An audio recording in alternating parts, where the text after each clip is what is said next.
Aujourd'hui, j'ai envie de te parler de la communication qui est authentique et de la communication qui est bienveillante. Donc souvent, on entend parler du terme communication authentique et bienveillante, mais on ne sait pas toujours ce que ça m'engendre vers. En fait, une communication authentique, c'est une communication qui est aussi basée sur l'authenticité, le respect et la non-violence. Une communication qui est bienveillante, c'est une communication aussi qui est empreinte de positivisme, qui va chercher des solutions plutôt que la critique.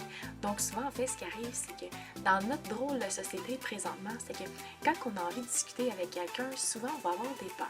On va avoir la peur du rejet, la peur du jugement, la peur de la réaction de l'autre personne, la peur de mal s'exprimer.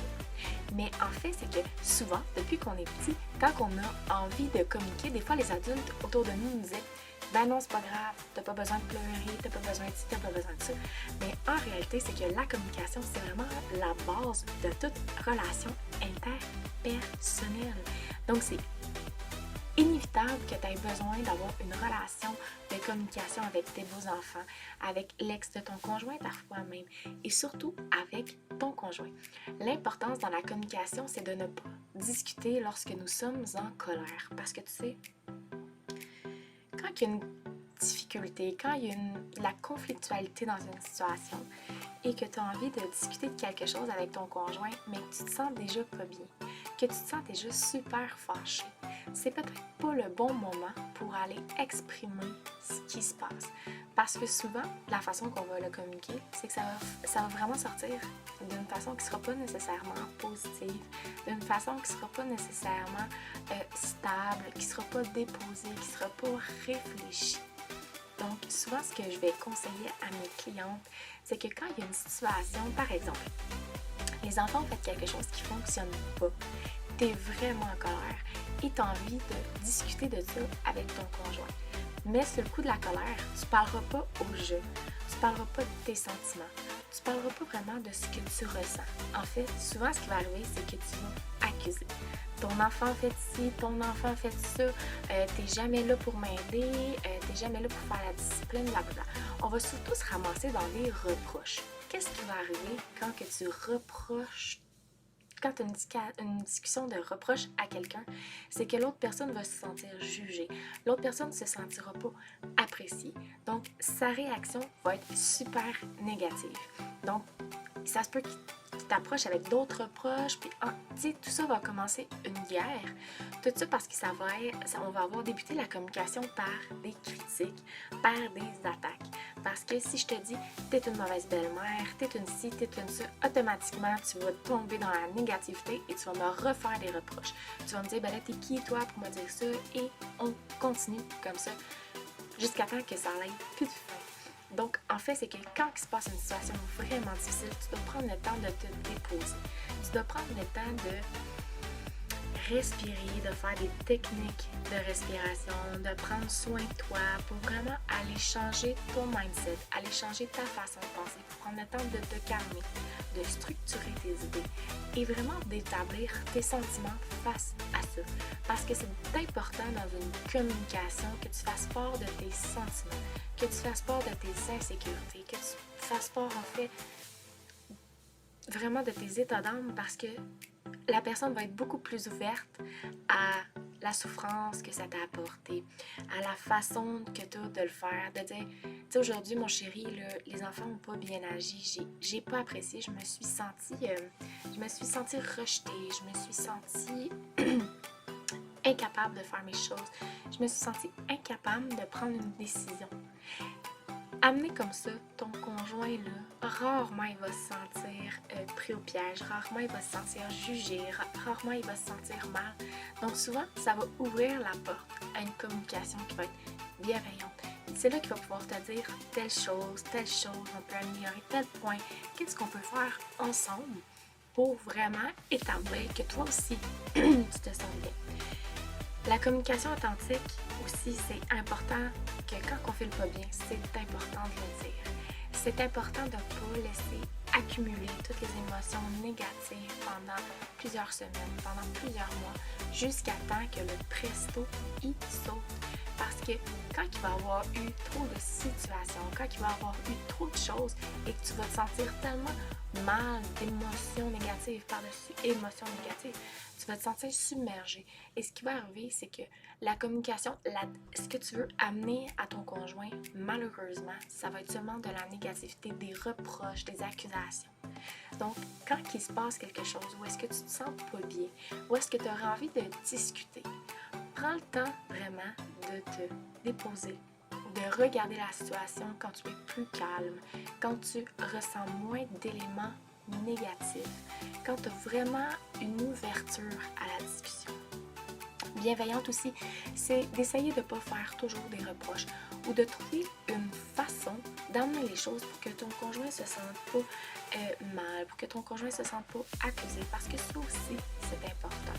Là, je te nomme toujours la situation du conjoint parce que c'est souvent une personne avec qui on va avoir un type de communication.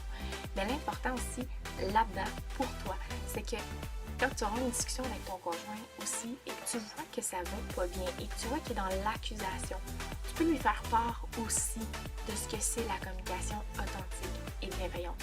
Parce qu'on est humaine. Donc, peu importe, c'est beau de penser à nous, c'est beau de penser aux autres, mais il faut aussi apprendre à expliquer aux gens autour de nous c'est quoi la communication authentique et bienveillante. C'est important que les enfants le comprennent, c'est important que ton conjoint le comprenne, parce qu'on peut avoir des discussions dans l'amour, dans la positivité, dans la recherche de solutions, plutôt que d'être toujours dans le reproche, les arguments et surtout les accusations.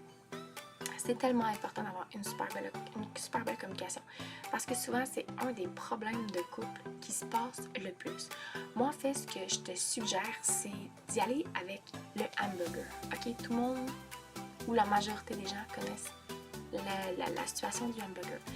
Donc, en fait, c'est que souvent, ce qu'on peut dire, c'est, tu sais, admettons que tu t'es chicané pour X, Y, Z raison, c'est tout simplement de dire, tu sais, chérie, j'ai aimé ton approche par rapport à ci, par rapport à ça. Donc, le pain du hamburger, c'est un peu des flatteries, c'est un petit peu dans la positivité. Ensuite, la viande, c'est un peu d'amener le sujet différemment. J'ai aimé que tu fasses ci, j'ai aimé que tu fasses ça, mais quand tu as fait ça, je me suis sentie comme ça par rapport à X sujet, par rapport à X situation. Mais ensuite, le troisième point, j'aime par exemple quand tu amènes ça comme ça. Est-ce que tu peux amener ça plus souvent comme ça? Donc, je vais quand même te donner un exemple. Par exemple, tu te chicanes avec ton conjoint parce que les enfants se sont couchés trop tard parce que toi, tu as envie de te reposer, OK? Donc, tu pourrais dire, tu sais, Kevin, j'aime beaucoup passer du temps avec les enfants, j'aime beaucoup passer du temps avec toi, mais il y a des soirs où est-ce que j'aurais vraiment besoin de me reposer, où est-ce que j'aurais vraiment besoin de passer du temps tout seul avec toi. Les enfants se couchent trop tard, donc ça fait qu'on a beaucoup moins de temps ensemble. Tu sais, j'aime quand on passe beaucoup de temps ensemble, mais j'ai aussi besoin d'avoir du temps de qualité, d'avoir du temps de couple avec toi. T'attends sa réponse. Rarement, ça va être des réponses négatives. Ça peut être des réponses argumentatives. Il peut dire, bon, ben, regarde, j'ai fait ça pour telle raison, telle raison. Tu peux contre-argumenter, c'est pas un problème. La communication peut aller dans l'argumentation, mais dans l'argumentation qui n'est pas méchante, dans une argumentation qui tient la route, dans une argumentation où est-ce que tu sais qu'il peut sortir des solutions. Donc moi, c'est un petit peu ça que j'utilise dans la situation, dans des situations qui ne me plaisent pas. J'utilise vraiment la méthode du hamburger, puis généralement, ça va super bien. C'est sûr que j'ai pas tendance à accuser mon conjoint parce que je sais qu'il réagit très mal à l'accusation. Et moi aussi, honnêtement, je réagis très mal. Donc c'est sûr qu'on essaie de ne pas faire aux autres ce qu'on n'aime pas se faire nous-mêmes. Jamais je vais parler de mon conjoint en disant t'es un ci, t'es un ça. C'est sûr que la chicane va pogner, puis c'est sûr que ça va être très difficile après ça d'apaiser parce que tu sais, la communication qui est authentique et bienveillante, c'est vraiment une communication qui est non violente.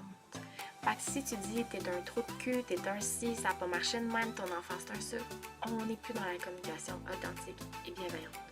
On est dans une communication qui est accusatrice, une communication qui est négative. Fait que c'est sûr que si j'amène toujours du négatif, ça va être très difficile de ramener le positif. Je te conseille vraiment de faire ça comme ça.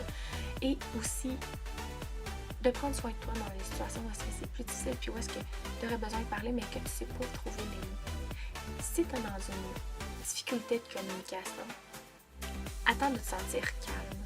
Attends que la poussière retombe. Attends d'être capable de donner des mots de pouvoir exprimer à ton conjoint au jeu tes besoins, tes valeurs, qu'est-ce que tu as pas aimé, pas qu'est-ce que lui a pas fait de correctement, qu'est-ce que tu n'as pas aimé. C'est vraiment le type de communication qui devrait être dans tous les cas parce que c'est un type de communication qui est relativement facile à faire. C'est un type de communication aussi qui va amener de l'amour, de l'apaisement, de la bienveillance, de l'authenticité et qui va répondre aux besoins de tout le monde.